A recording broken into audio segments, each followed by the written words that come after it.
I don't know why we don't have nuclear cars. Oh, God. I do. No, think we've got nuclear submarines, nuclear aircraft carriers. They fiddled with nuclear cars in the 50s, the idea of them. Why don't we try it next week? We build a nuclear car. I mean, how hard can it be? Jeremy, last week you tried to build a simple police car and the wheel fell off. I think nuclear fission's a bit advanced for now. Well, just don't let me do the concrete that surrounds the reactor. I've made it leak and now I've got two heads. Look, I've been thinking, you know, the government's very keen for us to embrace electric cars. I was wondering, what if, on all the motorways in Britain, you put over the top of them a sort of metal grid fed with mains electricity? What, you mean like Dodgers? Exactly. So you leave home, you drive to the motorway with your normal petrol engine, then you extend an antenna, you pull onto it, ABBA's Dancing Queen starts, all the change falls out of your pockets, and you're on your way to Scotland. Well done, James, you've just invented the electric train. No, he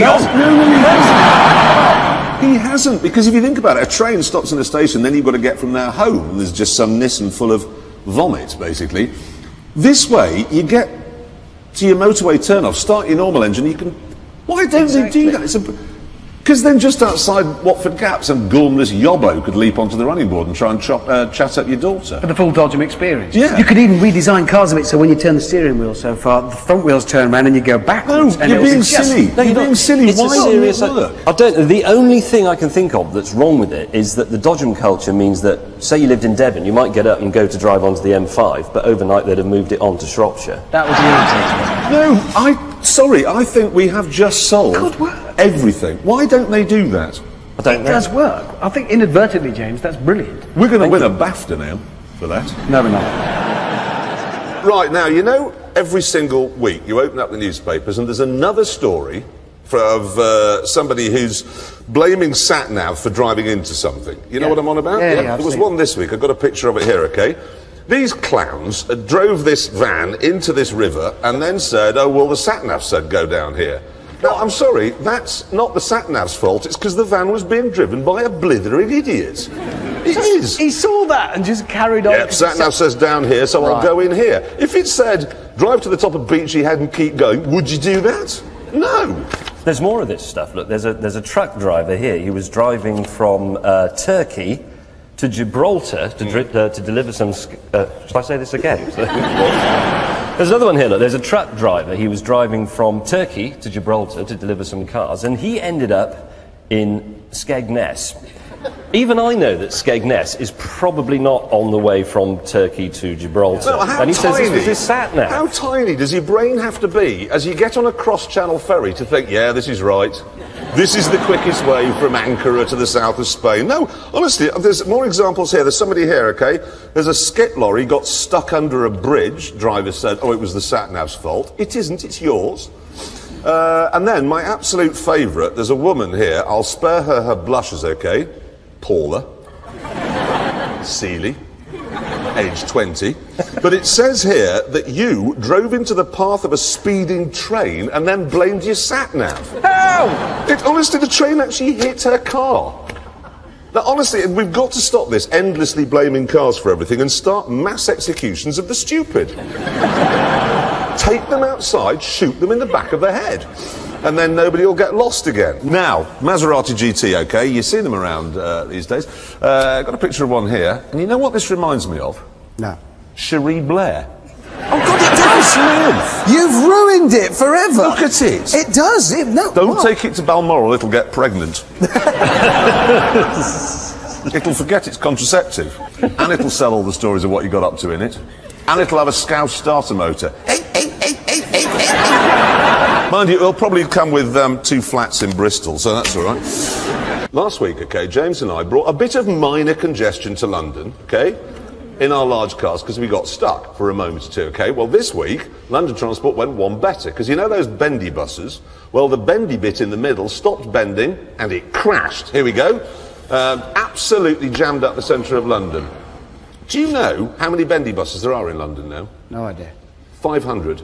And guess how many accidents they were involved in 2006?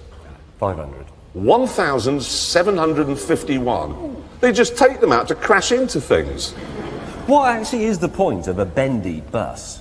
I mean, why is it Benny? Why isn't it just a double-decker? Well, I mean, they have 75% more accidents than other buses. There are 3 times more collisions with cyclists than normal buses. And I know why that is, because the drivers wait until you get halfway along next to the bendy bit on your bicycle, and then they turn right, and then you're just surrounded by bus. It's Well, it terrifying. serves you right for riding a bicycle. I don't care about that. The reason they say they have them is because they've got 3 doors and they can load and unload people faster. Well, when they say people, they mean old people who want to go to the post office. But now they've had to employ 150, I don't know, inspectors or something, at our expense to go on those things to make sure people aren't fare dodging, because it's easier to do that. I honestly think the time has come to stop farting in our studio.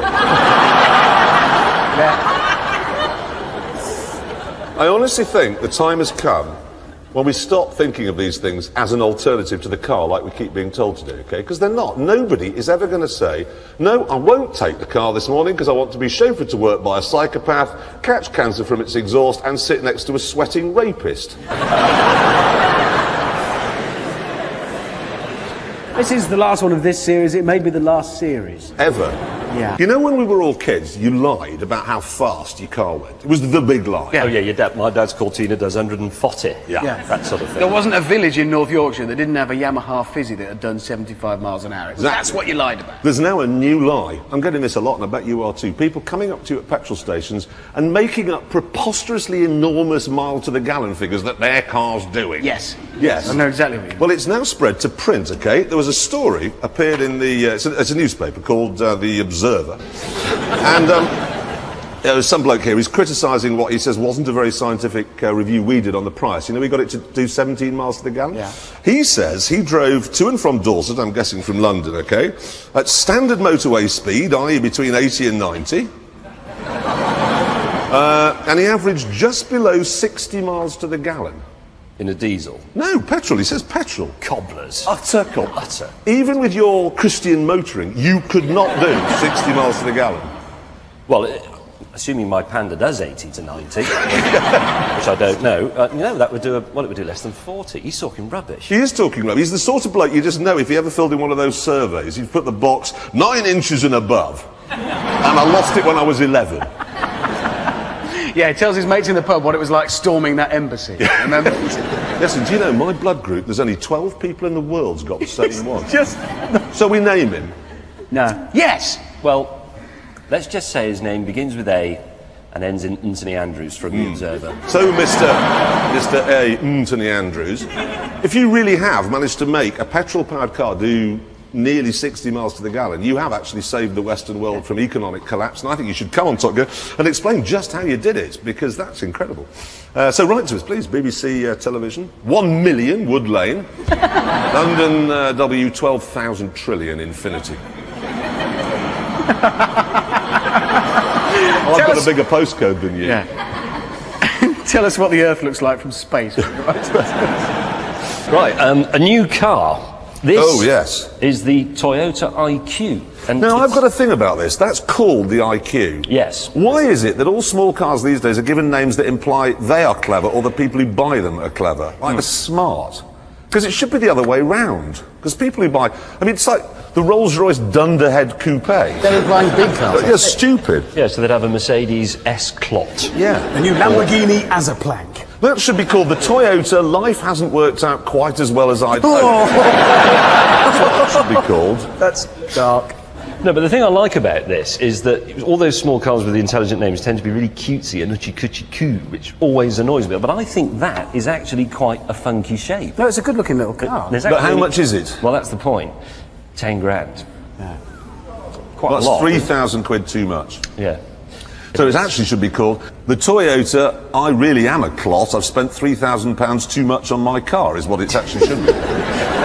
You know how some cars now have fingerprint recognition? Like the Audi A8, you put your fingerprint in and it starts it. Yeah. Well, that technology is coming and it's spreading to other things.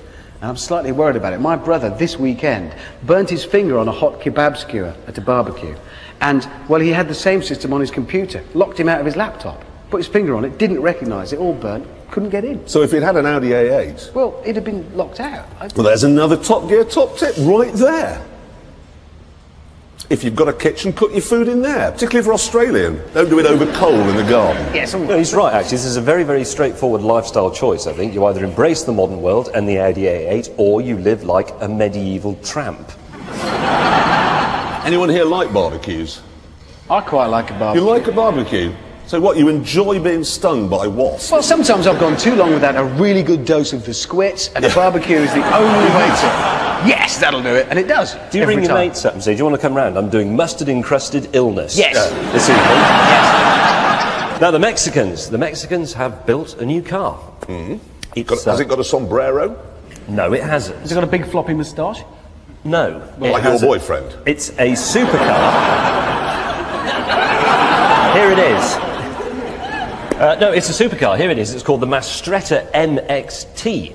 Have a look at that. It does have a big floppy moustache, James. No, not really. It does. Are they going to put that into production? Yes, they are. Are they going to bring it to the UK? No. It's going to be available in California, where it'll come round and clean out your swimming pool. Do you know what Mexico is? Good. You know what all Mexicans... No, forget it. Hey, you know the Citroen Berlingo? Yes. Are you aware of a French car company called Citroen? There we are, a good car show. He's wondering why you're not Ray Mears. That's what it is. Look, the thing is, right, Citroen have introduced this new car called the Berlingo. We've got a picture of it here, the new one, new version, there it is. Now, it's the first car ever to have a ski box in the roof, actually built in, so technically that's the first car ever to have a loft. That means it's ripe for a loft conversion. Yes. You could get like an extra lavatory up there and maybe a bedroom. You put some Romanians up there. No, wait, no BAFTA for that! Yeah. We've just lost the BAFTA! Anyway, sadly I don't have a price for it yet, but it won't be much. Well, it's a Citroen, so it won't be as much as it says in the brochure. No, Yeah, lots. whatever that number turns out to be, take away most of it. Yeah, That's exactly. If they say £7,000, go to the dealer and say, I've got £1, and he'll say, that'll do. Yes. That's what they do with all Citroens. Oh, no, okay. You know, we've talked in the past about the Ferrari Owners Club. It's a club for people who own a lot of things with a Ferrari badge on, but not an actual Ferrari. Well, there's something this week new that they can waste their money on. Here it is. It's a radio. Do you know how much it costs? £1,500. What? If you take the badge off, it's 50p.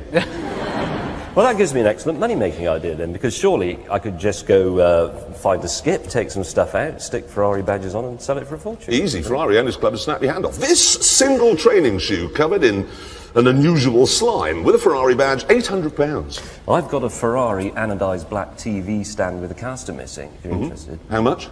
It's £4,000. £4,000. They would. Anyone here from the Ferrari Owners Club?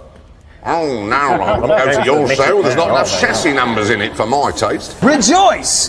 The Vauxhall Vectra is dead. Yeah, it's gone. And here's its replacement. It's the Insignia. And first things first, you've got to say it's a good-looking thing. It is actually. It is, and it's not alone, because have you noticed how many mainstream cars are coming along these days that look brilliant? Yes, what was I looking at this morning? Citroen C5. That's a fabulous That is looking. brilliant. And that Renault Laguna Coupe. And the two-door saloon. one. And Yeah. there's that Passat CC. And Yes. the Mondeo, that's a good looking. Yeah. In fact, we're rapidly approaching the point where the only ugly car on the road is the Ferrari 430. Well, You're right. Well, it is. It's nowhere near as good looking as that. Oh, now, before we finish, you know the Sanyong Rexton? Yes, Jeremy. What's it like? Well, Well, I know that's what's very coming. convincing. I know. We rang Sanyong the other day to see if we could borrow one of these to see what it was like, and the public relations man said, "No, I have other priorities." That doesn't sound like he's very confident in it, does No. it? Well, it depends. I mean, if when I rang him up, he was actually on fire. If he'd spontaneously combusted, he's going, "No, I've got other priorities." That would make sense. Or if he was in bed with you. If you found the code. If he found the code and was in bed with you, then that would be a reasonable thing. But I suspect you're probably right. His main priority in life is making sure us three don't get hold of his horrible car. Have we done? Have we done? Does anybody want to buy that here? So that's 100% of British people don't want a Sanyong Rexton. Another survey, and you're It's a right. top survey. Hey, you know everyone in Britain now has to wear a high visibility jacket. If you're a postman or a milkman or you go within 30 miles of a quarry, ooh, we must go with our hard hat on and everything. Turns out you now have to wear a high visibility jacket when you're on holiday. What, a high visibility swimming trunk? No. The French have quietly announced, very quietly, that now, by law, you must have a high visibility jacket in your car while driving through France. What, they're going to stop and inspect you for? No, if they stop you for something else and you haven't got one, it's €130 fine, 90 if you pay quickly, or actually €30 if you just slip it into the gendarme's top pocket. Yeah. So what you're saying is, if you want an economical car, buy a BMW M3. No, I'm not actually. No, seriously, what I'm saying is, it isn't what you drive that matters, it's how you drive it. That is everything. He's right, actually. Yes. It's true. So what are the ways you can change your driving then? 1, ignore everything written in those handy cut out and keep guides in the newspaper. You see, look, There are a lot. remove your roof rack. Who's got a roof rack? If you're on your way to see the latest Carry On film, don't whatever you do, keep your... Terry and June haven't had a roof rack. Nobody's got roof No, racks. nobody has them. You could take other bits off your car, though, to make it more aerodynamic, like... If you've got a Nissan Micra, you could take off the door mirrors, because nobody ever uses them with Micras. Likewise, any van. White vans. Oh, I get this. Aerodynamics is good. So if you're transporting barn doors, say, carry them flat, not vertical in front of the car like that. That's... The other one the newspapers are doing is remove excess weight. Don't carry a jack or a spare wheel. I mean, that's ridiculous. What if you get a puncture? But you could go on a diet. Actually, do you really need both kidneys to drive? You could save a bit of weight there. Technically, you don't need both of your testicles. No, you don't. Really. Did you drive here today? You did? You don't need any. You haven't, exactly. No testicles, and she's made it. Well, that's a weight saving, right? So there. I'm going to cut my ears off for the drive home, because I don't need them. It's worth it. You save weight. You could get rid of that spoiler at the back. No, that'll ruin the handling. It's not worth doing that. But if you did crash, it would be very economical. That's true. I'm going into this tree using hardly any fuel at all, because I've no spoiler on the back. It's a good idea. Hey, have you seen this? What? Have you seen this? There. Have they put a Ferrari badge on that? No, well, sort of, because that's that's what you get when you take your Enzo into the dealership for a service. They give you that? That's the new Ferrari courtesy car. They've bought hundreds of these little Fiat 500s. They've had them painted Ferrari red. Like that makes a difference. It's got a special exhaust on it, and it's got special limited edition writing engraved on the kick plate as you get into it. It's What does it say? My other car really is a Ferrari. Honest. yeah. Unbelievable. Mind you, you know what you get when you take an Aston in? An Aston Martin, you take it in for a service, guess what courtesy car you get? Ford. Mondeo Ford, a diesel. what? Focus ST. A Focus KO? Ford Cat. A cat, you see, that's its name, otherwise it's no, it's cat, no, not a cat. Anyone else got any ideas? Mondeo, no. The answer is nothing. What? Actually, no, that reminds me, no, don't give you a courtesy car. The other amazing one is I bought a Mercedes SL a while back, and it was an AMG one, it was an expensive one, okay, and my wife took it in because it was, they'd recalled it, so it was something that was their fault. Fixed the brakes, said, oh, can I have a courtesy car? No. Well, can I call for a cab? And they said, yeah, there's a payphone over there. What I'd like to do, though, you know, all car dealers, they're all into greyhound racing. If you've got a they are, right? You're not. Have you a car dealer? No. But you know, how many car dealers have got greyhounds? No. A lot, exactly. As I was saying earlier, and these two didn't believe me. If you're unhappy with the service, bone his dog. When you say bone his dog, I mean, take its bones out. gotcha, sorry, I just for one horrible It's moment. before the watershed. Explain what you thought I was on No, about. it's fine, let's move on. Now, you see this week, actually, without wishing to get too question time on you, did you see this week the Iraqi oil minister, Mr. Mohammed J. Dieselberger, in a Stetson, okay? He went on television because he's announcing that foreign companies can now come in and bid to run the Iraqi oil fields, okay? I'd love to see a Frenchman going in there. Bonjour. J'avais un bureau d'huile dans Paris. Get out! Yes. There's a German would go in and go, Guten Tag, Herr Dieselberger, ich habe ein get out. Yeah, but Buongiorno, get out. Get out. What? How do you win, do you think? Yeah, basically, if you walk in there and your name's Brad Thrust, and you run a company called, I don't know, Halliburton. technically we should be allowed to. Well, no, because they're going to get the lot. We'll be allowed to do the urinals in the shower block. That's basically what we're going to get. BMW have built a concept car. It's called the Gina. Here it is. The important thing to know about this car is the body. That body is not metal. It's fabric. And you can see it creasing here where the doors are up like arms on a shirt. You see them all creased and, well, that's no good. You'll get sweat patches all round here and it's... That's a brilliant idea, that, because car panels don't need to be metal. No. Well, why wouldn't you make them out of fabric? You could have a linen one. No, not linen, because that crumples and makes you look fat. No, not linen, something else. Well, I'd order it in smart casual. Yes, because then you could change it in the evening, put a bow tie on it, you could have an evening dress Or car. a funeral. It's anything. fantastic. No, What's look, wrong with it? My point is, this is a rubbish idea. Look, I have another picture here. Look, it's split. No, that's the zip. That's the zip so you can get at the engine. It's got flight. Fine. It's got flight. Yes. All you've got to just be careful you don't zip your bell housing up in it when you're... Or your big end. Yeah. No, it's a rubbish idea. That is just a bag with a car in it. It's a... Well, if Jag did one, they could call it the E-Type bag. Yes, all right. If Renault did one, they could call it the Espas People Carrier Bag. Stop saying stupid things. It's a stupid idea. And it gets worse because they say it's got, underneath it, the structure sort of deforms and moves and there's a spoiler that rises up under the material and the grille moves and that's just going to look like a car trapped in a bag, struggling to get out. It'll scare children. It's a stupid idea. You could put a sticker on the back saying my other car's a tea towel. That's a stupid idea Honestly, too. I wish they'd get on and make that. Oh, we saw this parked outside our office the other day. I'm not joking, that is a London ambulance bicycle. Yeah, but What possible use is that?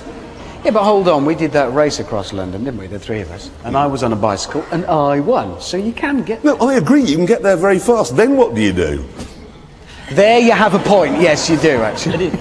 Actually, there isn't room Do you- on the front to it's- write Eknalubma, is No, there So isn't. it's Do you know, actually- honestly, I was looking into this. The man who thought of it, okay, he apparently got in touch with the ambulance service and said, I'm a very keen cyclist. Well, that's not good enough. It isn't. I mean, I've got a space hopper in the loft somewhere. I'm not going to paint that up and... Listen, dear Mr. Ambulance Chief, I was a Queen Equestrian. I was wondering if I could use my horse as an ambulance.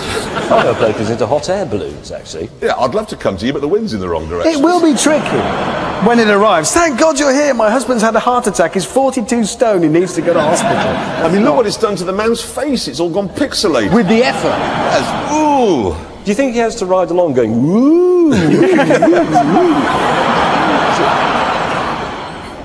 That's rubbish. It's not comforting to know No, they're it out isn't. there. Right, that is the end of the news.